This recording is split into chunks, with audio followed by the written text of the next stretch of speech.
உங்க பையன் கதிர் தான் கொலை பண்ணாருன்னு ஆணித்தனமா சொல்றாங்க. அதுக்கு உங்களுடைய பதில் என்ன மேடம்? அப்படிலாம் இல்லங்க, அது உண்மை இல்ல. அவன் உதவி பண்றதுக்காக தான் போனான். அவன் மேல இவ்ளோ பெரிய பழிய போட்டுட்டாங்க. நர்மதா, கேள்வி கேட்டா எப்படி பதில் சொல்லணும்னு எழுதி கொடுத்தல்ல, அதை ரங்கநாயகிட்ட சொன்ன. அதனாலதான் அவன் நிதானமா பதில் சொல்லிட்டு இருக்கா. நீ சொன்னதை அப்படியே சொல்லிட்டு இருக்கா பாரு. உங்ககிட்ட இருக்க பணபலத்தை பயன்படுத்தி நீங்க சாட்சிகளை விலைக்கு வாங்க பாக்குறீங்கன்னு சொல்றாங்களே. எங்க பக்கம் உண்மை இருக்கு, நாங்க எந்த தப்பும் பண்ணல. அப்படி இருக்கும்போது சாட்சி எல்லாம் எதுக்குங்க விலை கொடுத்து வாங்கணும்? நான் கூட நேத்து மாதிரி சண்டை போடுவாங்களோன்னு பயந்தேன் பாட்டி. அவ ஒரு கோவக்காரி, சட்டுன்னு கோவப்பட்டுருவா. அத நீ இருக்கல்ல, இனிமே அப்படிலாம் நடக்காது. நெளிவு சுழிவா கூட்டிட்டு போயிடலாம். என்ன? உங்க மகன் ஆள் அனுப்பி முருகேசனை மிரட்டினதா சொல்றாங்களே. அவர் பொய் சாட்சிங்க, அவர் அப்படிதான் சொல்லுவார். உண்மை என்னங்கறத நாங்க கோர்ட்ல நிரூபிச்சு தப்பு பண்ணவங்களுக்கு தண்டனை வாங்கி கொடுப்போம். இது போதும் பாட்டி, இனி இந்த கேஸ்ல ஜெயிச்சிடலாம். அது மட்டும் இல்லைங்க,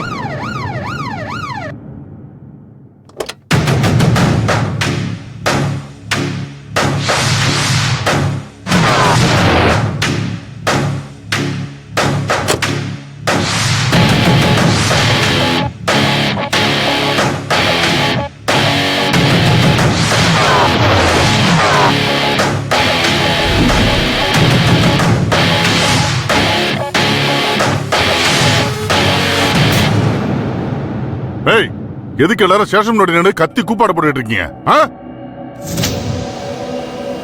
நான் தான் அந்த ஸ்டேஷனுக்கு வந்த special police officer Adhiveera Pandian.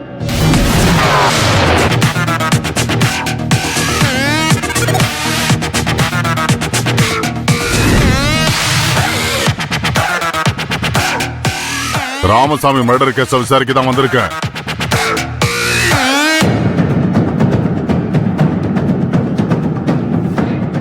நீங்க போராட்டம் பண்றது எஸ்பி ஆபீஸ் வரைக்கும் போயிருக்கு. அரெஸ்ட் ஆகி லாக்அப்ல இருக்கிற கதிரோட எலும்ப முறிக்கிறதுக்காக தான் நான் வந்திருக்கேன்.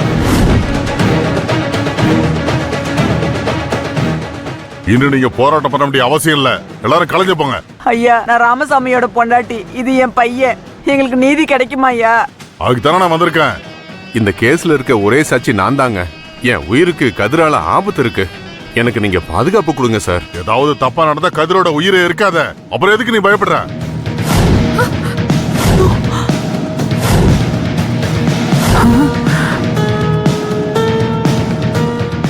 இந்த ஸ்டேஷன்ல வேலை பார்க்கிற ராகினி கதிரோட தங்கச்சி. அவங்க தன்னோட பதவியை பயன்படுத்தி சாட்சியை கலைக்கிறாங்க. அவங்கள நீங்க பதவி நீக்கம் பண்ணுவீங்களா சார்? கண்டிப்பா பதவி நீக்கம் செய்ய மாட்டேன். ஆனா அதே ராகினி அவங்க அண்ணனுக்கு எதிராக எப்படி வேலை செய்யறாங்கன்னு பாருங்க. இப்பதான் எங்களுக்கு நிம்மதியா இருக்கு. இந்த கேஸ் நியாயமா நடக்கும்னு இப்ப எங்களுக்கு நம்பிக்கை வந்திருக்கு சார். நம்பிக்கை வந்துருச்சுல்ல, அப்புறம் என்ன கிளம்பி போங்க. Sir, excuse me. கதிரை எலும்பு உடைச்சு உண்மையை வர வைப்பேன்னு சொன்னீங்கல்ல, இன்னும் விசாரணையே முடியல. கதிர் மேல குற்றம் தான் சாட்டப்பட்டிருக்கே தவிர அவரு குற்றவாளின்னு நிரூபிக்கல. எப்படி எலும்பு உடைச்சு விசாரிப்பேன்னு சொல்லலாம்? எப்படி சொல்லுவீங்க? நான் ஒரு போலீஸ் ஆபீசர், என்னை மறைச்சு கேள்வி கேட்க வர? யாருமா நீ? இந்த பொண்ணு தான் சார் கதிரோட. நீ கதிரோட லவ்வரா, இல்ல கதிரோட பொண்டாட்டி, இல்ல கதிரோட வேற எதனாவதா?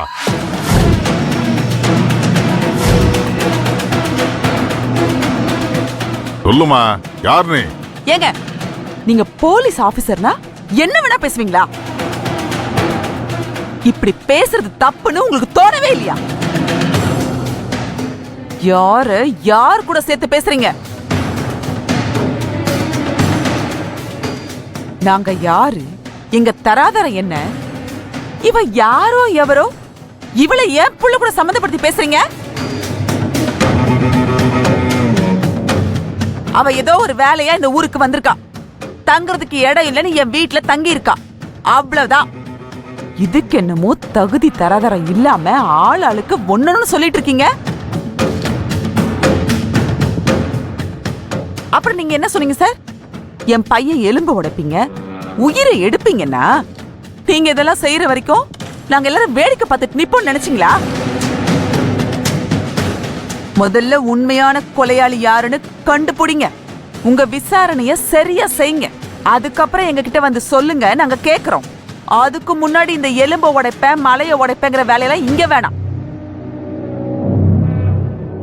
சார், லவ்வரா பொண்டாட்டியா வேற ஏதாவது இருக்கிறவங்க தான் கேள்வி கேட்கணுமா? மத்தவங்கள கேள்வி கேட்க கூடாதா? கதிர் என்னோட ஃப்ரெண்டு தான், நான் கேள்வி கேட்பேன். அதுக்கு எல்லா உரிமையும் எனக்கு இருக்கு. நீ தாராளமா கேள்வி கேளு. ஆனா உங்களுக்கு எல்லாம் பதில் சொல்ல வேண்டிய அவசியம் எனக்கு இல்ல. நான் அந்த கேஸுக்கு ஸ்பெஷல் ஆபீசர். எனக்கு நிறைய ரைட்ஸ் இருக்கு. சார், விசாரணையில் இருக்கவங்கள அடிக்க கூடாதுன்னு சட்டம் இருக்கு. நீங்க விசாரணையில் இருக்கவன அடிப்பேன்னு சொல்றீங்க. என்ன சார் நியாயம் இது? யோ பெருசு, நீ எங்களுக்கு வேலை சொல்ல தெரியா? யாரை எப்படி விசாரிக்கணும்னு எங்களுக்கு தெரியும்.